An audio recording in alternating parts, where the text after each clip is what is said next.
Hi friend, जय श्री कृष्णा।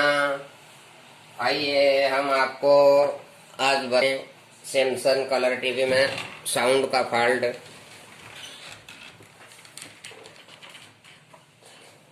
तो ये देखिए, हमारा सैमसंग टीवी है, सैमसंग का कलर टीवी है। इसमें साउंड का फॉल्ट हम आपको बताते हैं स्टेप बाय स्टेप। ये हमारी साउंड आईसी है, इसमें हमारी साउंड आईसी है। साउंड आईसी पे इस पे हमारी सप्लाई आती है 18 वाट। ये 2 नंबर वाली पॉइंट पे इस पे अपना 18 वाट आता है। जो अभी अपना 18 वाट इस पे नहीं आ रहा है, तो इस वजह से इसमें साउंड की प्रॉब्लम आ रही है। तो अगर साउंड की प्रॉब्लम आ रही है, इसमें हमने आईसी निकाल के ओपन करके देख ली। अगर आईसी अंदर से फॉल्ट उड़ी हुई होगी तो भी इस पे वोल्टेज ड्राफ्ट करेगी। तो अगर अपने आईसी निकालने के बाद भी अगर इस पे आईसी पे अपने वोल्टेज नहीं आ रहे हैं, तो इसके लिए अपने सैमसंग किट में अपने एशियन पेंट्स से सप्लाई से यहाँ से अपने 18 वोल्ट की सप्लाई आती है आईसी पे। ये यहाँ से यहाँ इस डायोड के थ्रू आती है। तो ये इसमें जो है कई सैमसंग की किट में तो यहाँ पे इस पे ये एशियन पेंट्स की 1 नंबर वाली टांग से इस पे से यहाँ एक जंपिंग लगी हुई होती है, जंपर लगा हुआ होता है। और एक ये यहाँ से यहाँ पे इस पे भी जंपर लगा हुआ होता है, जैसे कि हम आपको इसमें बताते हैं। ये यहाँ पे लेकिन इसमें जंपर लगा हुआ नहीं है, इसमें रेजिस्टेंस लगे हुए हैं। ये इसमें 2 रेजिस्टेंस लगे हुए हैं, ये 1 ओम्स के रेजिस्टेंस लगे हुए हैं। तो इसमें से हमारा ये एक जो 1 ओम्स का जो अपना रेजिस्टेंस है, ये 1 ओम्स का रेजिस्टेंस अगर शार्ट हो जाएगा तो ये 1 ओम्स का रेजिस्टेंस शार्ट होने की वजह से अपना ये जो डायोड है, इस डायोड के प्लस वाले सिरे पे वोल्टेज नहीं आएगा। इस पे प्लस वाले सिरे पे अगर अपना वोल्टेज नहीं आ रहा है, तो ये जो अपना प्लस वाला पॉइंट जो है, तो ये देखिए अपना प्लस वाला पॉइंट जो है, इसकी ये अपनी ट्रैक आई है, ये यहाँ पे आई है।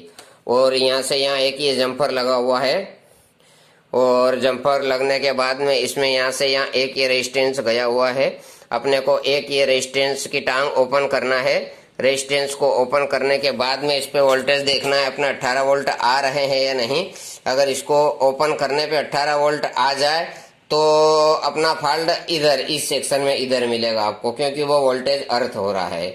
और या अगर इसको निकालने पे भी अगर अपना वोल्टेज इस पे नहीं आ रहा है, तो उसके लिए इस पे सप्लाई पे अपने को वापस जाना पड़ेगा। सप्लाई वाला डायोड जो है, सप्लाई वाला डायोड चेक करना है। सप्लाई वाला डायोड भी अगर सही है तो उसमें अपने को पहले अपना ये 1 ओम्स का जो रेजिस्टेंस है, सबसे पहले अपने को इसको देखना है। तो 1 ओम्स का रेजिस्टेंस अपन मीटर से चेक करने पे कंटिन्यूटी बताएगा सही साठ है। तो ये इसका 1 ओम्स का रेजिस्टेंस जो है, तो ये 1 ओम्स का रेजिस्टेंस लगाना है। 1 ओम का रेजिस्टेंस लगने के बाद में अपना इस पे साउंड आईसी पे अपना वोल्टेज आ जाना चाहिए। तो साउंड आईसी पे अपना 18 वोल्ट आ जाएगा, तो उससे आपकी जो है साउंड आईसी वर्क करने लग जाएगी। तो उससे आपकी टीवी में साउंड एक्यूरेट सही साठ आ जाएगा। तो इसमें अपने को यहाँ पे 1 ओम्स का लगाना है। और कई सैमसंग की किट में जो है अपना यहाँ पे जंपर लगा हुआ होता है डायरेक्ट, तो यहाँ पे अपन जंपर भी लगा सकते हैं, डायरेक्ट जंपिंग। पर उसकी वजह से क्या है कि आईसी उड़ने का डर रहता है। और यहाँ पे 1 ओम्स का रेजिस्टेंस जो लगा देंगे, तो 1 ओम्स का रेजिस्टेंस लगाया हुआ होता है, तो उससे क्या होता है कि आईसी उड़ने का खतरा नहीं रहता है। अगर आईसी पे लोड पड़ते हैं तो उसमें अपना 1 ओम्स का जो रेजिस्टेंस है ये शार्ट हो जाता है, तो उससे अपनी आईसी पे सपोर्ट मिल जाती है उसमें।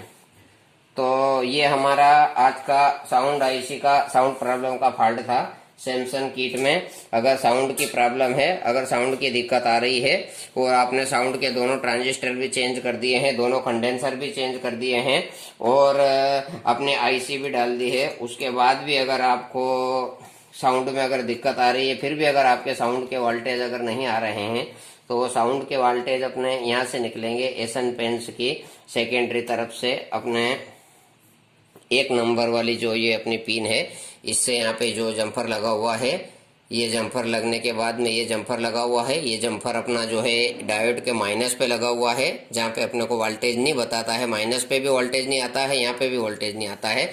लेकिन ये यहाँ पे जम्फर लगा हुआ है। जम्फर की वजह से ये जो डायोड का प्लस जो है, डायोड के प्लस पे जो है अपने 18 वाट सप्लाई मिलती है जो यहाँ से अपनी आईसी पे जाती है।